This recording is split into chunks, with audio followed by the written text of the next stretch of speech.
Hey everyone, welcome to our second video on the trig functions of any angle. And in this one we're going to look at actual trig functions. The last one we looked at just angles, placement, reference angles, things like that. And this time we will actually do trig functions of angles. So one thing I mentioned last time is that trig functions of we actually do this, highlight it. So we're going to say right here, something we mentioned last time, trig values of coterminal angles are always identical. So that means if A and B are coterminal, then sine of A is sine of B, cosine of A is cosine of B, so on and so forth. So any coterminal angles are always going to have the same sine and cosine, and all the other trig functions, they will be identical. Trig values of angles with the same reference angle will be similar. The numerical value will be the same, although it could differ by a plus or a minus. So if A and A bar, that's usually what we'll use for reference angles. It's a little bar above it. So if A bar is the reference angle for A, then the sine of A, the sine of A bar will be the same, except for possibly a plus or minus. There may be a slight difference there, but the number itself, without the plus and minus, would be the same. One way that we're going to do some of these is we're going to draw triangles. So I've gone ahead and labeled some of these guys here on this number 5. Already labeled with points that we go through, just so we can illustrate this, and then we'll do it for some other special angles and triangles. So what we'll do with this one is we'll say A, right, is right here in quadrant 1, really small angle, and it's going to go through this point at 4, 3. Now what I can do is label some of the sides on that. All right, so I'm going to go ahead and label some of those sides. Let's see, I'm going to do this one in blue. So we're going to say this goes over 4, up 3, right? So for this triangle right here, right, this would be my hypotenuse. That would be my angle A right there. This will be length 4. This opposite side here will be length 3. And you can still use your opposite, adjacent, hypotenuse, as long as you realize this slanted line here, this is going to be my hypotenuse. So this is going to be a 3, 4, 5 triangle, one of my Pythagorean triples. If you want to do Pythagorean theorem, 3 squared plus 4 squared, right, should be 5 squared. You can solve that third side that's right there.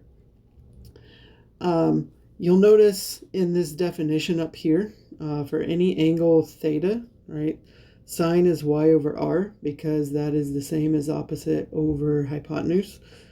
Cosine is going to be the x over r, where r is that diagonal length, because that is the adjacent over hypotenuse. Tangent is y over x, because that's opposite over adjacent. So these are not really new definitions. These are going to be just the same as all your SOHCAHTOA rules that you learned before.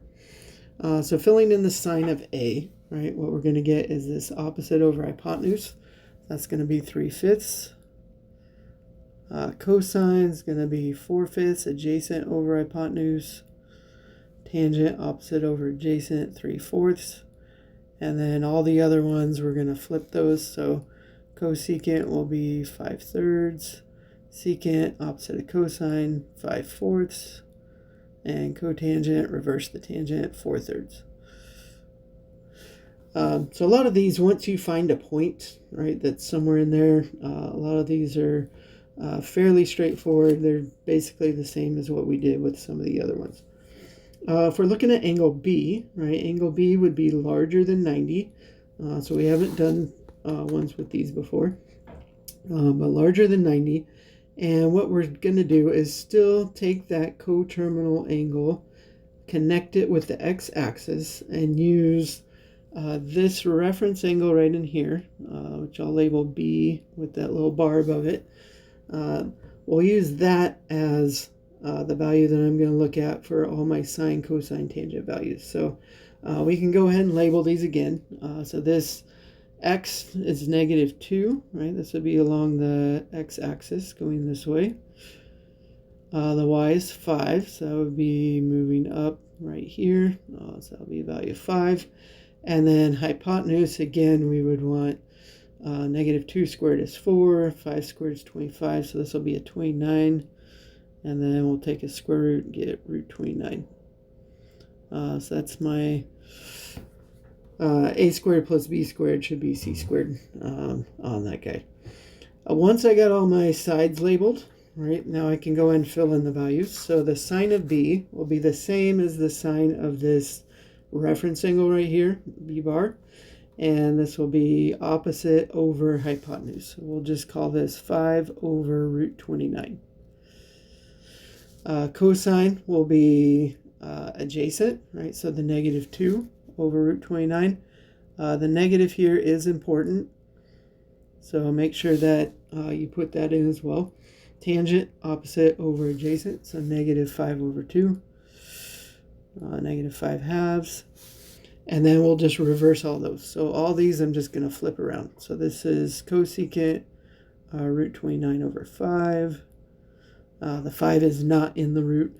The negative root 29 over 2 for secant. And the -2/5 for cotangent. Now, one thing you may be wondering, right, these roots that I left in the denominator for sine and cosine, do I have to do anything with those? I'm okay if you leave those.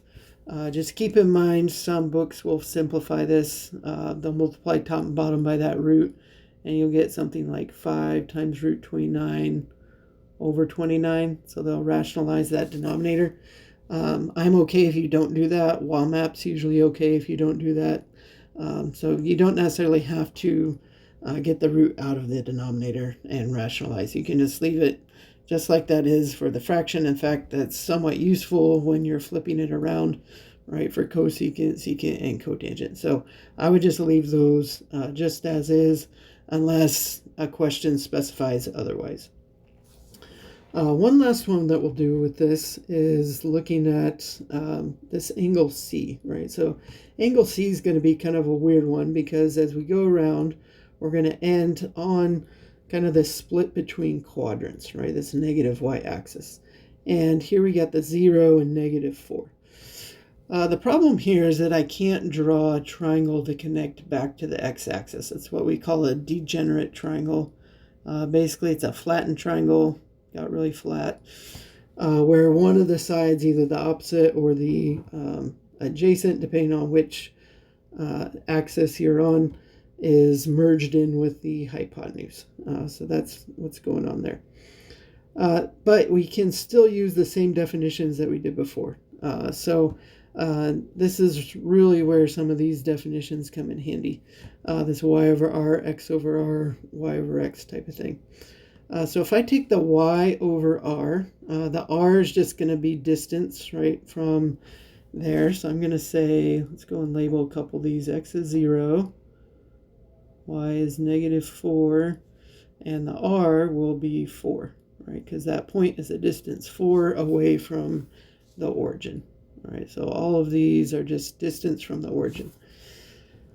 So using sine, right, is y over r. -4 over 4 would be a -1, right? And we can put -1 in there. Cosine of c will be the x over r. So 0 over 4, which is 0. Tangent, the y over x. And now is where we get to a little bit of something problematic, right? So if I do 0 over 4, right, that is 0. But if I do a -4 over 0, 0 is not something you can really divide by and get a nice answer back out. So this is not 0. This is going to be what we call undefined. Really, it's kind of like infinity. They're negative infinity in this case because there's a negative. But for most of our purposes, we're just going to write undefined. In WAMAP, you might write D and E for does not exist on a lot of those. So D and E in WAMAP. For the quizzes, we'll give you does not exist, and that's typically what you'll put in for those guys. For now, I'm just going to put undefined. Right, so this one is undefined. Cosecant, right, I would flip it. So this would be 1 over -1, which is still -1. Cosine, right, which was the x over r. Now we're going to do r over x. And 4 divided by 0, right, is going to be now undefined. So that one is undefined. The tangent was y over x, and we ran into an issue, but now cotangent is going to be the opposite, x over y, and 0 over -4 is 0, so this will be 0. So a lot of times you'll see these paired up, so are these reciprocal functions, cosine and secant. If one is 0, one is undefined. If the other is undefined, the other is 0. So tangent's undefined, cotangent is 0. So those are sort of the only weird instances that you're going to get on these is anytime that you're on these divisions between quadrants.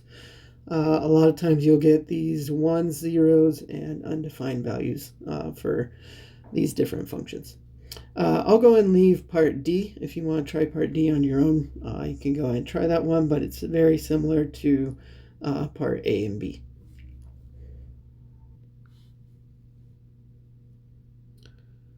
All right, so let's go ahead and take a look at a couple of things. We'll use these special triangles to identify some of these sines, cosines, tangents as special angles, and especially in the different quadrants that we're going to get. And these are going to be important later on because we'll be using these all the time in future problems. What we're going to do is we're going to take an equilateral triangle, which is what we have on the left here. All of these are side length 2. All the angles are 60 degrees, and we're just going to split it in half. So I went ahead and split that in half. So now there's a 1 on this top shaded part.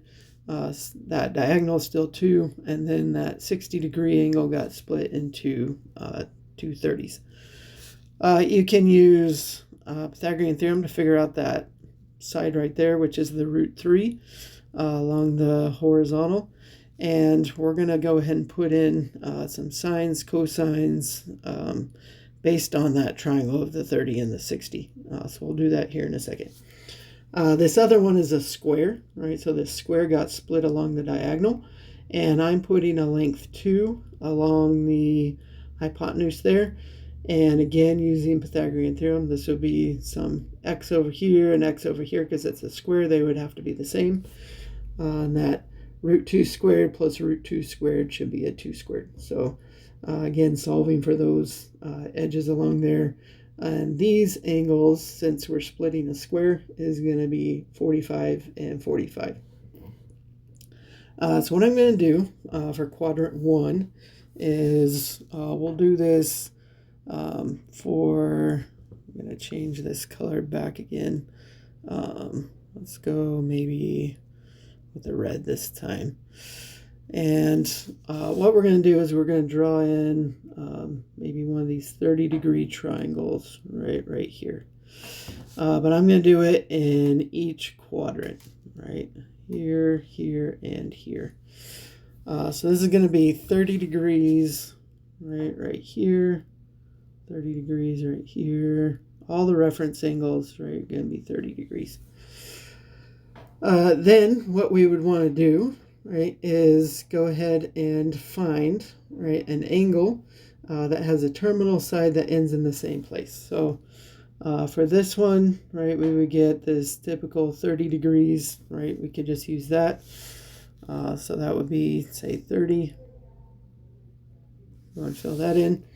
In quadrant 2, right, we would need to go maybe 180 minus the 30, so 150 to hit that terminal side. So this would be, say that 150 degrees starting from standard position, right, going all the way around. Go ahead and put that. Quadrant 3, right down here, this is going to be the 180 plus 30, so 210. And then we got the 360 minus 30, so 330 right here.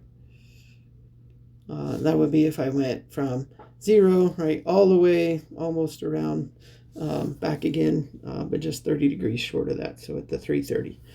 So this is going to be 210 and 330. We can find the sine, cosine, tangent of all of these, right? So this is going to be 30 in all of these. Quadrant 2, we're going to put the 150, all of these. 210, right, all of these. And the 330 and all of these. And then we'll make some comments afterward. All right. So for this, right, sine of 30, we're going to do typical triangle stuff. So we're going to label this. Opposite the 30 will be the short side, which is the 1. If you want to go back and look, you can. So that's opposite the 30. Adjacent to the 30 is going to be the root 3, and the hypotenuse is going to be the 2. So we'll go ahead and label that. So 2 and root 3 down here. And then you use your usual, right, opposite, adjacent, hypotenuse, right? So sine opposite over hypotenuse, so 1/2. So sine 30 is 1/2. Cosine 30, adjacent over hypotenuse, root 3 over 2. Tangent 30, opposite over adjacent, so 1 over root 3. Again, on this, sometimes they'll rationalize and put root 3 over 3, so just know those are the same, right? Later on when we get to solving equations, sometimes you'll see the root 3 over 3 and have to know that it's the same as the 1 over root 3, and that the tangent there is 30 degrees. So we'll get to that a bit later, but just know, right, these equivalent forms, whether the root is in the denominator or not in the denominator. If we want to do quadrant 2, right, sine, cosine, tangent of 150, we're actually going to get pretty much the same thing, right? It's still going to be this 2 hypotenuse, still going to be this 1 opposite. The only difference is the adjacent side is now negative because we're on the negative side of this plane. So the x is negative, so we'll draw in this negative root 3 on this side. And that means, right, when I do sine, I'll get the same thing. But when I do cosine and tangent, things that involve that adjacent side, I'm going to get negatives. So this will actually end up being a 1/2, a negative root 3 over 2, and a negative 1 over root 3. So that's what I'm going to get for those guys. Same deal, right? You can do all the opposite, adjacent, hypotenuse rules, but notice the sine of 150 and the sine of 30, they are the same except for some of these positives and negatives. So that's kind of the point that we said earlier, right, is that any sine, cosine, tangent value of these equivalent angles that have the same reference angle are going to be the same, with the exception of maybe a plus or a minus. We'll go ahead and finish these guys out, right? So quadrant 3, again here, I'm going to get some negatives, right? For the negative 1, negative root 3. Hypotenuse is always positive, still going to be 2. That's just distance. So this one is going to be, right, opposite and adjacents are both going to have negatives. So this negative 1/2, negative root 2 over 3, or I should say negative root 3 over 2. Negative root 3 over 2. And then the tangent will get negative over negative. So that'll change to a positive 1 over root 3. So that'll be positive, but just because the negatives will cancel out on that. So both are negative, sine and cosine. Tangent's positive there. We'll come up with an acronym for some of this in a minute. And then the last quadrant, right, quadrant 4. Again, we have this time negative 1. All right, but the x is now positive again, that root 3, and hypotenuse is 2. So now we're going to get, right, sine is negative 1/2. cosine is now positive because I got this positive root 3 divided by 2. Tangent, opposite over adjacent, so negative 1 over root 3. So there are my sine, cosine, tangent values for all these. Typically what you'll want is just one of these values, not like all 12 of those. And it's just a matter of plugging in, all right, where's that triangle going to be, which side's going to be positive, which side's going to be negative, filling in that information. One thing to note on these is that in quadrant 1, all your functions are positive in quadrant 1. Right, so everything's positive because all your sides are positive. In quadrant 2, sometimes we'll mark this with an S, meaning signs are positive. Out of the 3, sine, cosine, tangent, signs are positive, but the cosine and tangent are not. So cosine, tangent, those are not going to be positive. Those are going to be negative. But signs are still positive in quadrant 2. That's mostly because that opposite side is still positive. You're still above the x-axis. Once you get below the x-axis, signs are now going to be negative. Down here in quadrant 3, the only thing positive is tangent.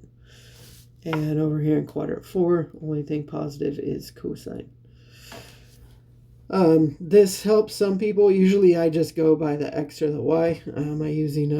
Am I going right or going left, up or down, to use those? But some students remember this by all students take calculus or all students take calculus. Could be some other acronym that you may have heard of in another class. There's lots of them floating around out there. But the A is for all functions positive, S is for signs positive. Everything else of those 3 at least are going to be negative. Tangent positive in quadrant 3, other 2 negative. Cosine positive, quadrant 4, other 2 negative. So if you have a sign missing, a lot of times you can, if you know that acronym, you can kind of go back and look, oh, was my sign supposed to be positive or negative? Kind of look at it that way. This will work for, I would say, any triangle, any angle. So even if I wanted to do the 45s, right, I could do the 45s, draw those in. You should get a lot of like root 2 over 2s and 1s for those. But still the same thing. It's just going to differ by some positives and negatives on those guys, right? We'll go ahead and do maybe one of these, and then we'll come back. We won't finish all the rest of these. There's quite a few more that are left. We'll just do maybe one of these, and then we'll call it a day for this video. So let's go and do this negative 135 degrees, right? We want to find the sine, cosine, tangent. So first we got to figure out where is negative 135. Well, if we were going backwards, right, this way, there's negative 90, and then we're about 45 degrees past that, right? So we're thinking this is 45 degrees there, also 45 degrees there, right? So this is my negative 135. All right. We're going to connect that to the x-axis, right? So we'll connect that. And I'm going to label my reference angle right here, right, as 45, which means I can label these sides, right? So this is my root 2 with a negative. This is my root 2, again, with a negative. And this hypotenuse will be 2. All right, so notice all the hypotenuse are 2s on these guys. Kind of made the side so that it would do that. Let me go ahead and write that in a little bit better. All right, so that's a 2. So now we'll go ahead and put in, right, opposite, root 2 over hypotenuse. So this is negative root 2 over 2. Cosine negative 135. Again, negative root 2 over 2. And then tangent, negative 135. The root 2's will cancel, and you'll basically just get 1. So that's going to be a 1. If I wanted to do any of these others, I could do the same thing. So maybe we'll do one more. Let's say this 660. How about that guy? So first thing I'm going to do is say, all right, well, 660, that's, if I subtract 360, right, where is that? That's going to be the same place as 300 degrees. Where's 300 degrees? 300 degrees, we're going to go around to 270 plus an extra 30. Right there, which means we're 60 short, right? This is 300 right here. And this will be 60 right in here. Right. So we're looking at one of these 30, 60, 90 triangles. Opposite of the 60 is going to be my root 3. We're going to get a 1 up here and a 2 on the hypotenuse. And then I can go ahead and use that reference angle, right? So a reference angle on this one is going to be 60 degrees. We are going to be in quadrant 4, all right? So we can double check our sine, cosines, and tangents after this. One of these sides should be negative in quadrant 4, and that is the y value, right? Because we're going down, so negative root 3. Now I'll go ahead and label my ratios, right? So opposite over hypotenuse, that's going to be negative root 3 over 2 for the sine. Cosine adjacent over hypotenuse 1/2, and tangent opposite over adjacent negative 1 over root, or negative root 3 over 1, or just negative root 3. So that's it. So those are the 3 values for that. So a lot of these you can get just by figuring out, all right, where does the angle end? What's the reference angle? Draw in your triangle and get the values off of that. Especially if it's one of those special triangles with either 45s or 30s and 60s. All right, like I said, we'll tackle some of these other ones in the next video. That'll do it for today, and we'll see you on the next one.